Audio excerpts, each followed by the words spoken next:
Good afternoon. I'm Attorney Benjamin Crump, the lead counsel for the family of Trayvon Martin.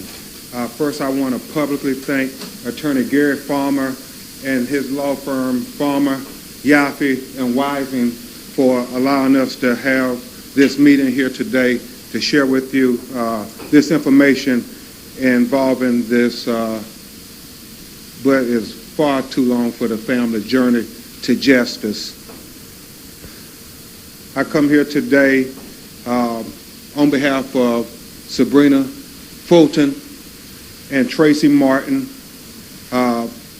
Sabrina is emotionally and physically exhausted. She's cried out. She's been doing as many interviews as she can. She's gotten all your requests. Right now, she's just exhausted. So I pray that you all understand that she wants to get information out to you to get justice for her son, but at this point she needs rest and prayers.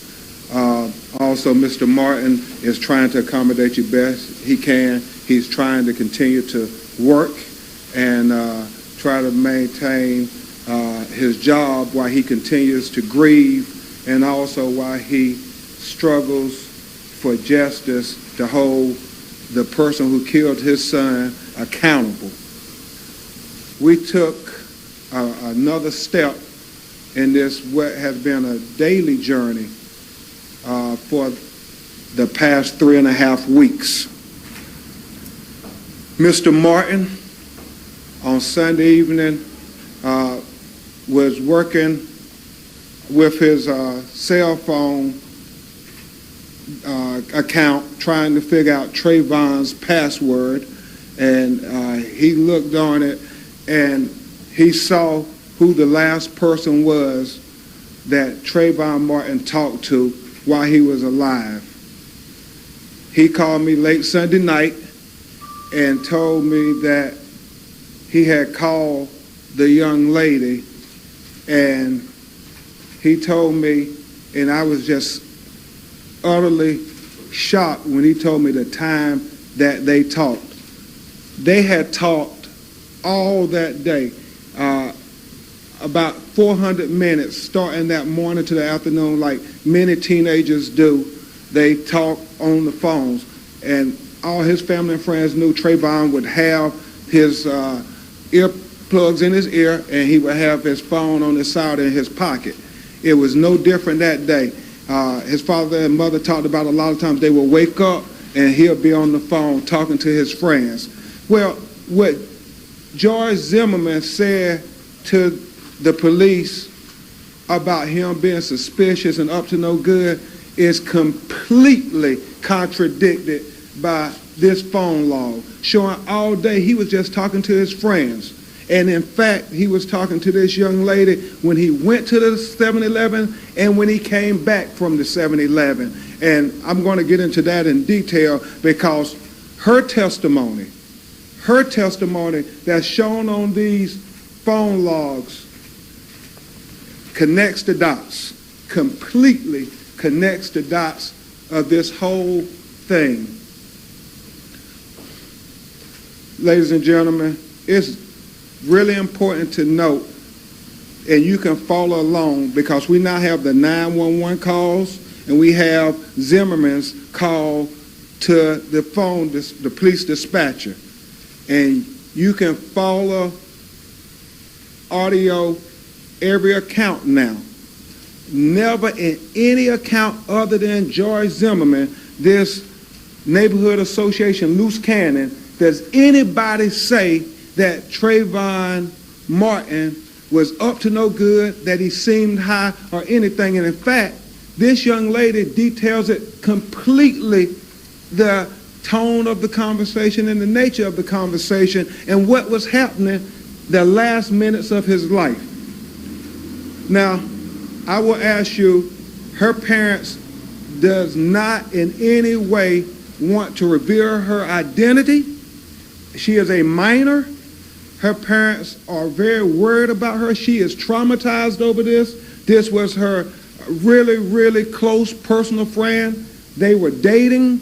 And so it's a situation where to know that You were the last person to talk to the young man who you thought was one of the most special people in the world to you, and know that he got killed moments after he was talking to you is just riveting to this young lady. In fact, she couldn't even go to his wake.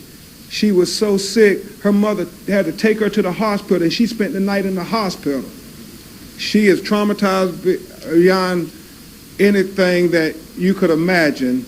And we all were teenagers, so we can imagine how that is when you think somebody is really special in your teenage years. You call it puppy love or whatever you want to call it.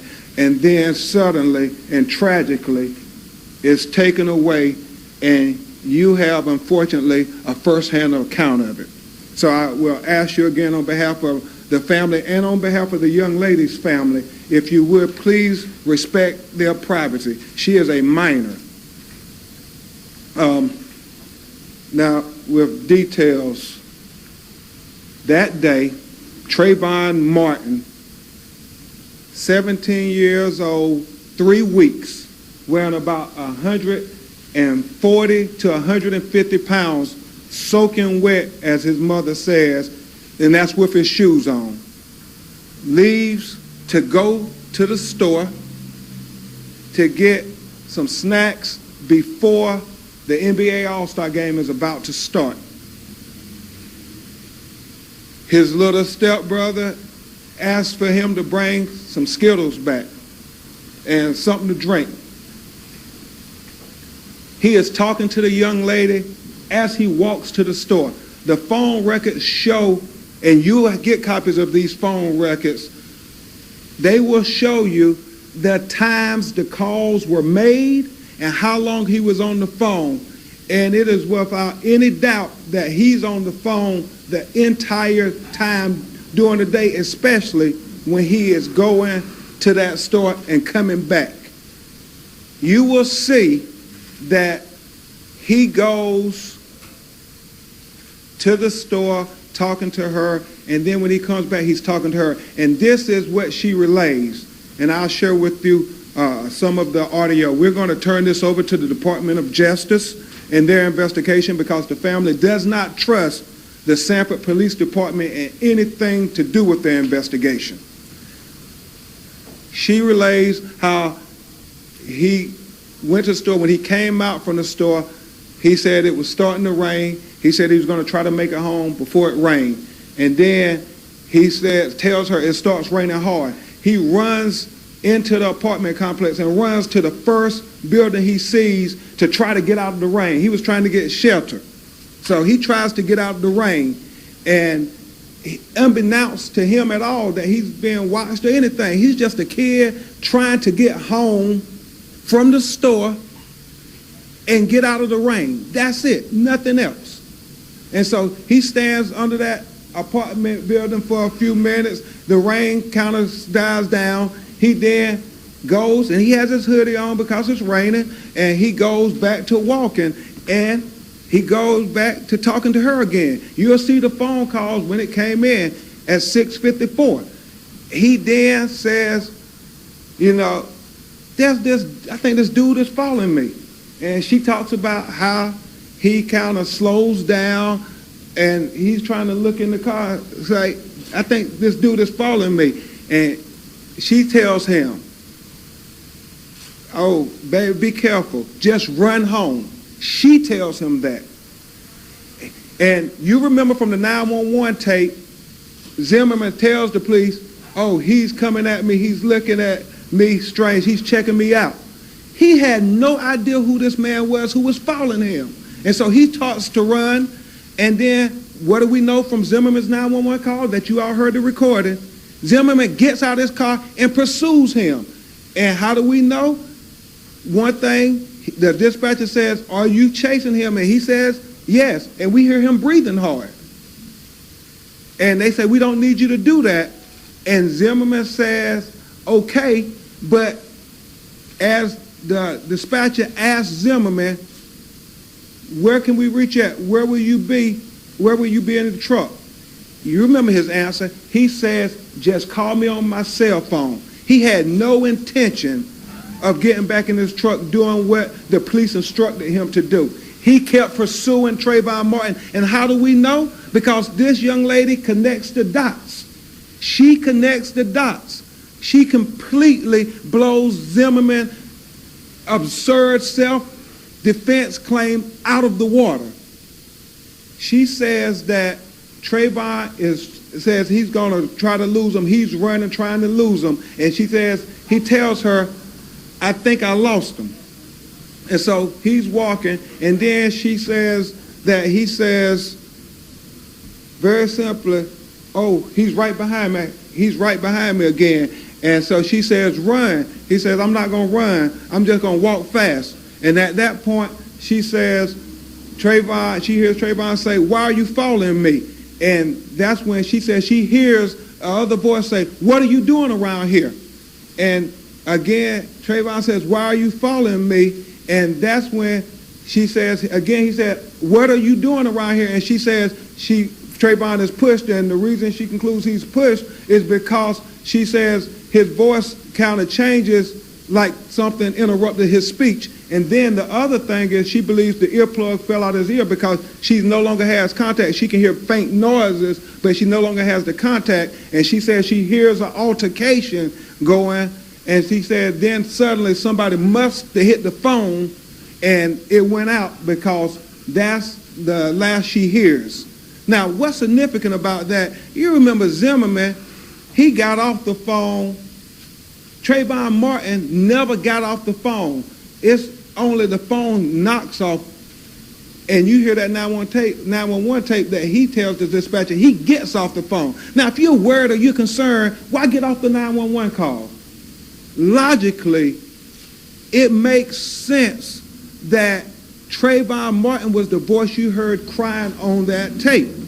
You heard Zimmerman's voice at the beginning of that tape, and you hear who's crying on that tape. You can conclude who is the person screaming out for help, presumably when they see a gun. And we know Trayvon Martin had Skittles. He was a 17-year-old kid, 145 pounds approximately. George Zimmerman, a man over 200 pounds, 28 years old with a 9mm gun. Now, it gets really telling here. We have his phone records, and it really shows, real simple, if you can hold that, let me get it, the level of his calls. And it's a situation, and this is what all America wants to know. We pretty much have documentation completely on this case leading up to everything Zimmerman did. And we know, based on the police report, some time factors and some time frames. It is a situation, these phone records clearly show that the last call that came in to Trayvon Martin's phone was made at 7:12 p.m. by his young friend who he had talked to all day and pretty much all week long. A kid who is up to no good isn't on the phone constantly calling his friends back. Somebody who's looking to break in somewhere isn't on the phone talking to their friend when she's in Miami. That isn't what happens if he's up to no good. She says he's his regular self. All this stuff about him being high and stuff is preposterous. It's what Zimmerman wants you to believe so he can justify killing this kid in cold blood. Trayvon Martin's mother and dad and all his teachers, they've given the information about what kind of person Trayvon Martin was. And in this phone record, as we said, it's 7:12. We make the last call. That call lasts for 4 minutes. 4 minutes. Now, what's very telling, very, very telling, is the fact that the Sanford Police Department documents that they arrived on the scene at 7:17, less than 5 minutes after she makes that phone call. And what that tells us is that there wasn't much time at all during this altercation. And she was on the phone for 4 of those minutes. So this claim that Trayvon Martin was the aggressor is preposterous. And it cannot be allowed to stand because we have all the evidence now. We have 3 independent witnesses who say in their backyard, and they came forward, they don't know the Martin family at all. They don't have a dog in this fight. They are just good people telling what they observed, what they heard. And what they heard was, it was the kid, Trayvon Martin, screaming out for help on that 911 call. And also, you hear the 911 call. And the 911 call concludes real clear of the voices. And voice experts and sound experts are running that tape, and they are finding the evidence as to the voice that was on that tape crying out for help. And it breaks Sabrina Fulton's heart. It breaks Tracy Martin's heart that their son was crying out for help and that he was still shot. Now, you go back and listen to George Zimmerman's 911 call.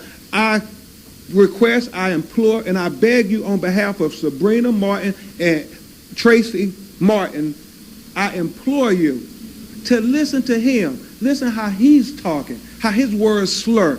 And you scratch your head and you ask yourself, why didn't the Sanford Police Department do a drug and alcohol analysis on him? They did one on Trayvon Martin, who was dead on the ground. Why didn't they do it on George Zimmerman? You ask yourself, why didn't they take a background check on the man who had just killed this kid in cold blood? They did a background check on Trayvon Martin, the young dead black boy on the ground. Why didn't they do one on George Zimmerman? This is what America is crying out for. They have looked at the information and they don't understand, like his mama and his father don't understand why the killer of their child has not been arrested. How long is it going to take? March 26th will be 1 month. What's equally telling is that the Sanford Police Department has this police report that documents the times. We know the lengths of times between Zimmerman's 911 call and the call from the young lady at 7:12 p.m. We know we have a lot of people, 7 people call, and you hear noise in the background. The dots have all been connected. Arrest George Zimmerman for the killing of Trayvon Martin in cold blood today. Arrest this killer. He killed this child in cold blood. Right now, he is free as a jaybird. He's allowed to go and come as he please, while Trayvon Martin is in a grave. Try to ask, well, before I do that, we're giving this to the Justice Department. We're going to play just... Trayvon run for it, and then the man, and then he said he lost the man, and then the man comes, and then Trayvon say the man was following him, and then Trayvon asked for Trayvon to run, and Trayvon said he ain't gonna run like that. He was gonna walk fast from the back. And the man was just following him close, like walking to him like fast, like when Trayvon walked into he was walking fast. That's what like he getting close by him. He getting close by him. I like for the run, and Trayvon said he's not gonna run. And then shot here. Trayvon said, "What you following me for?" And the man told me, "What you doing around here?" That's out here. Somebody push. I used to know somebody push Trayvon because the head set this down.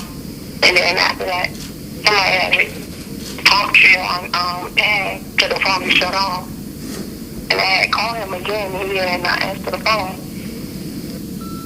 I'm going to play it once more, and this will be given to the Justice Department investigation. The family does not trust the Sanford Police Department to investigate it fairly and impartially because the previous lies that they feel they've been told by the Sanford Police Department. And it's sad because had they just arrested George Zimmerman, it would have silenced a lot of their concerns and questions. Self-defense is a legal argument that you make in a courtroom, not an argument you make on the side of the road to a police and get to go home and go to bed or flee even. Nobody's heard of where George Zimmerman's whereabouts are. And the one thing is for certain, had this been Trayvon Martin who pulled the trigger, we will all know of the whereabouts of Trayvon Martin because he would be in a jail somewhere. Now, you all have to ask yourself, why is that? Before you play it again, can you be clear on what are we listening to? Who is she speaking to? She is speaking to me, and she is telling about what happened, and this is going to the Justice Department. And again, I ask you not to reveal her identity for her privacy. She is a minor child. Hold it up just a little bit. Okay, I'll hold it up there. Turn it, yeah. Okay. Am I in the way? Yeah, turn it over the camera, yeah. Okay. Trayvon had run for it, and then the man, and then he said he lost the man, and then the man comes, and then Trayvon said the man was following him, and then Trayvon asked for Trayvon to run, and Trayvon said he ain't gonna run like that, he was gonna walk fast from the back. The man was just following him, close, walking to him, fast, or Trayvon walking to him, he was walking fast, that's what the problem, he getting close by him, I was going to run. And Trayvon said he's not gonna run. And then shot here, Trayvon said, what you following me for? And the man told me, what you doing around here? And I said, here, somebody push, you can know somebody push Trayvon because the head just fell. And then after that, somebody had to talk to Trayvon, and to the phone was shut off. And I had called him again, and he had not answered the phone. Have you made a transcript of that? No, I haven't yet. We just literally took it last night. Her parents are gravely concerned about her health and her safety, as well as her general well-being of trying not to have her life disturbed any farther than it is. And my legal team and I, we assured her that we would not have her identity revealed and that we will respect their wishes as it relates to their minor child. My co-counsels, Attorney Natalie Jackson, Attorney Patricia Jones, Attorney Jasmine Rand, Attorney Darrell Parks, it was a hard decision to even talk to you, but we wanted to try to let America know. We wanted to make sure that you all connected the dots and you knew. We didn't want to, we don't understand why it was so hard getting 911 tapes released. They're not going to change and so forth. And so it's one of those things, we want to get this to the Justice Department. They've now started their investigation, and we are relieved that the Justice Department, we thank all the people who signed the petition because that gives the family hope that one day this person who shot their son, this Neighborhood Watch Homeowners Association, loose cannon, who killed their son, will be brought to justice. He will be arrested, prosecuted, and convicted. And they're hopeful because of all of the people out there keep signing the petition. Now, I want to say this, and we're going to try to get to your questions. It's one of those things that even though the Justice Department and the FBI have opened up an investigation, we will not stop, we will not rest until he is arrested. We don't understand why he's not arrested. Investigations can go on forever. And the family worries, I worry, the more time that passes, this is going to be swept under the rug. We will have a lot more assurance and we'll sleep a lot better if he is arrested, at least And then we think it's harder for them to sweep it under the rug if he's arrested. We don't want the buck past the agency. We want to have George Zimmerman arrested for killing Trayvon Martin in cold blood. He had a 9mm gun. Trayvon Martin had a bag of Skittles. Where is the self-defense in that? I just want to get your reaction. Apparently the Seminole State Attorney announced that they would be presenting this case to a grand jury sometime next month. Is the family going to be cooperating, and is this witness going to be made available to that? Well, the witness is going to be with the Justice Department. She's a minor, so I'm sure as long as they protect her identity and do the things that they have to do when you're dealing with a minor, certainly. But it's one of those things that her life has been devastated enough. For the sake of decency, you want these kids to have as much of a normal life as possible. Who wants their teenager to have to hear a friend of theirs minutes before he's dead? That is just traumatic to her. So, as it relates to the grand jury, we predicted it's almost like a playbook that they must have. And you find it in a lot of times when minorities are killed, that they won't arrest a person. They will always prolong a lengthy investigation, and then they'll pass the buck to the next agency, and then they attempt to pass the buck to a grand jury. Now, grand jury proceedings in Florida are private. Nobody's going to know what happens in that room. So whatever case that the state attorney puts on, we'll never know. So if the grand jury comes out and says they don't have enough probable cause to indict and arrest George Zimmerman, they then get to come out with their hands clean like Pontius Pilate and say, oh, it wasn't us, it was the community. Now, reverse that for a second. When does Trayvon Martin get that consideration? Had he pulled the trigger, would he have gotten a grand jury, or would he have been arrested day one and been prosecuted to the full extent of the law? Ladies and gentlemen, it's real simple. It is really, really simple. It's about equal justice. No matter who kills somebody in America, no matter where it's at, they have to be held accountable. We can't be the beacon of hope and justice for the rest of the world if we don't have equal justice for everybody. Trayvon Martin's mother and father are not asking for an eye for an eye. They are just asking for an arrest. Wouldn't you want that if that was your child? The person killed your child in cold blood, your unarmed child, your child who only had a bag of Skittles and iced tea, coming home in the rain. Wouldn't you want the person to be arrested? Mr. Crump, we're hearing a lot about stand your ground law, and that's part of the rationale why there hasn't been an arrest made. At what point, if this case never comes to an arrest or a prosecution, at what point does this crusade become maybe an effort to change the stand your ground law? But, it's interesting you say that. Let me say one thing about the stand your ground, and then it's interesting you bring up the law. The stand your ground argument that is put forth by Zimmerman is a legal argument. It's a legal argument that you make before a judge and a jury.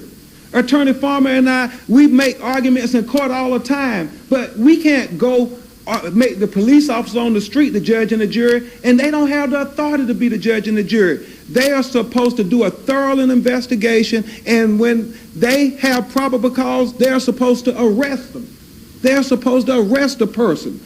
What does that work anywhere else in the world where you say, hold on, I killed somebody, and when the police get there, I say it was self-defense. The police just ask me a few questions, don't even take my background check, and say, okay, pat me on the shoulder, and almost says, Mr. Martin says, like Zimmerman is the victim. Like, we're sorry you had to endure killing this teenager. That's how it looks to the family. They make it look like Zimmerman is the victim and their son is in the grave. That doesn't make sense to them. That doesn't make sense to anybody. It doesn't make sense to almost 600,000 people who signed a petition. How long before an arrest is made in this Skittles case? How long? And as it relates to the stand your ground law, there are already some state legislators, Perry Thurston, who's a representative out of Fort Lauderdale, is already drafting legislation to say that if you are the aggressor, you cannot then come and claim self-defense. It's preposterous, and everybody knows you can't go pick a fight with somebody and then say, oh, self-defense when I shoot you. That doesn't even pass the common sense test. Thank you. If there's no further questions. Yes, sir. Are you going to ask, or have you asked for the ouster of the police chief of Sanford? Well, the community has asked for it. I will talk with my clients and see how they feel, and we will respond on March 26th at the city commission meeting, where the mother and the father and their representatives will be allowed to address the city commission, and we expect that it's going to be a couple of thousand people there coming out showing the city commission that we have serious problems with how this investigation was handled, and there are people from all across the country. I know NFL star Ray Lewis and a lot of the national people are going to be there. Radio commentators, ministers are going to be there to express their concern about why George Zimmerman has not been arrested for the murder of Trayvon Martin. What is your expectation, your client's expectation for the DOJ? You asked them to get involved, now they're involved. What's your expectation? Well, it is our expectation, our hope, and our belief, our prayer, and whatever word we can come up with, that they will arrest George Zimmerman for the murder of Trayvon Martin. And it is one of those things, we first just want the arrest, and then as Mr. Martin said, we want the prosecution and we want the conviction. We have lived in this world long enough to know that the more time goes by that he's not arrested, the less likely it is that he would ever be arrested, and that Trayvon Martin's murder would be swept under the rug and his death would be in vain. Legal question is, does federal law kind of supersede state law when it comes to murder, or how does that Well, work? it's one of the things that we're meeting with the Department of Justice in this week, and we're going to talk with them about what things they feel they can do and can't do. And when you talk about the stand your ground, you said it should be a courtroom argument for a law, a judge and a jury, but the actual statute itself says that, under this, the person is exempt, there's immunity from criminal prosecution, and that the determination can be made by a law enforcement agency. Okay, That's in the statute. Great question. Let's reverse the situation. Trayvon Martin shot George Zimmerman. Do the police ever give him the right to say, we're not going to arrest you, we're going to wait till we get to court, don't worry about it, go home and go to sleep? That's what it's about. You mentioned the police report earlier. In that police report, it also talks about Zimmerman having a bloody nose, blood on the back of his head, grass stains on the back of his shirt. How did that transpire according to what you know? I haven't seen any hospital records of George Zimmerman. Everything is based on Zimmerman and the police. Now, let me tell you a few things about this police investigation. The first preliminary report said nothing about Zimmerman's bloody nose or blood on his head or that his clothes was wet. And we know Trayvon Martin's clothes were wet as well. And we know Trayvon Martin had the more serious injuries of the two. We know that. Now, it's only after the public and the press started asking questions did they then release additional information on the preliminary report. And they seem to release information when it helps George Zimmerman's argument. But when we were asking for information, we had to file a lawsuit when obviously the 911 tapes helps Trayvon Martin's claim that he was killed in cold blood. So you have to ask yourself a lot of things about this investigation. And I hate to beat a dead horse, but how can I kill somebody and you don't even run my background check? You just take my word for it. They took George Zimmerman's word that this was a young black man who, because he had a hoodie, was suspicious and that he was up to no good. And what else he say? Oh, he was high. We had a rash of break-ins. He profiled this kid, stereotyped this kid, and Trayvon Martin is dead because George Zimmerman was overzealous and profiled and killed this young black child. Do we know whose blood was on Zimmerman? Well, we don't have that information. We just got to take their word for it. We haven't. As far as you know, nobody, did they take the shirt? We can't do the blood test?